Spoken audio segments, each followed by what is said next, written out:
अऊज़ुबिल्लाहि मिनश्शैतानिर्रजीम बिस्मिल्लाहिर्रहमानिर्रहीम। प्यारे बच्चों, अस्सलामु अलैकुम वरहमतुल्लाहि वबरकातुहू। आज हम 8वीं जमात के उर्दू का तीसरा सबक पढ़ेंगे जिसका उन्वान है ललदेद। कश्मीर कदीम ज़माने ही से रेशियों, सन्नतों और सूफियों का मस्कन रहा है।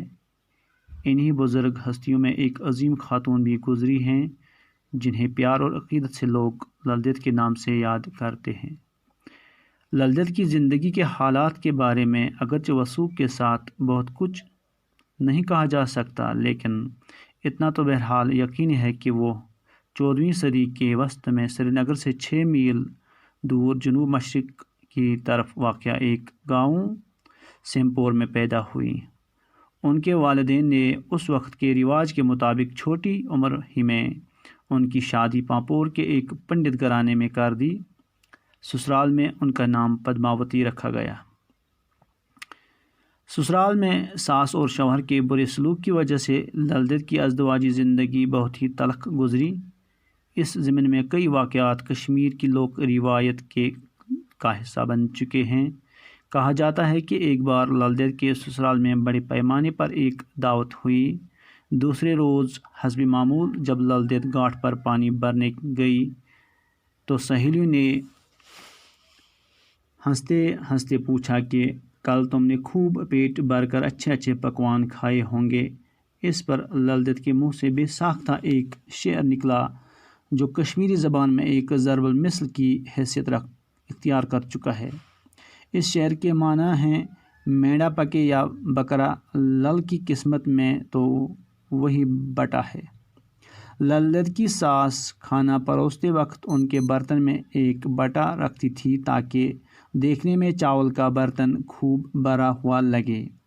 ललदेद निहायत साबिर थीं। वो चावल खाकर बटा धोकर एक तरफ रख देती थीं ताकि उनकी सास को दूसरा पत्थर ढूंढने की जहमत न उठाना पड़े। किसी तरह से ललदेद का ये शेर उनके ससुर के कानों तक भी पहुंचा तो उन्होंने इसकी तहकीक की और ललदेद का बयान सही साबित हुआ। ललदेद ने सब्र से ससुराल वालों की ज़्यादतियाँ बर्दाश्त करती रहीं, लेकिन आखिरकार उनके सब्र का पैमाना लबरेज हो गया और उन्होंने घरेलू ज़िंदगी को खैरबाद कहा और एक मस्त कलंदर की तरह जगह जगह घूमने लगी। एक बार वो नीम बरहना हालत में कहीं जा रही थी कि कहीं दूर से हज़रत अमीर कबीर मीर सैयद अली रहमतुल्लाह अलैह हमदानी आते हुए दिखाई दिए। ललदेद को इस हालत में हज़रत अमीर कबीर रहमतुल्लाह अलैह का सामना करने में शर्म महसूस हुई।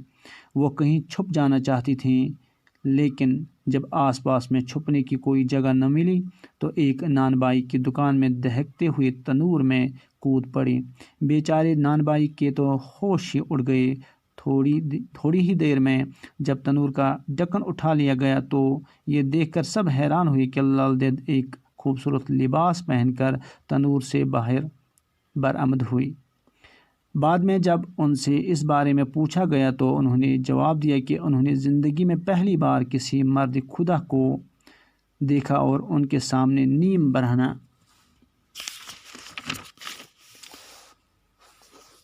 बरहनगी की हालत में चेथड़े पहनकर जाने में लाज आई। ललदेद इस वाक़े के बाद कई बार हज़रत अमीर कबीर रहमतुल्लाह अलैह से मिली और इनके अलावा हज़रत शेख नूरुद्दीन रहमतुल्लाह अलैह से भी मिलती रहीं। ये दोनों बुज़ुर्ग ललदेद के रूहानी मर्तबे से मुतासिर थे। तो बच्चों, आज हम यहीं तक पढ़ते हैं। दूसरी क्लास में इंशाअल्लाह हम आगे ये सबक मुकम्मल करेंगे। अस्सलाम वालेकुम।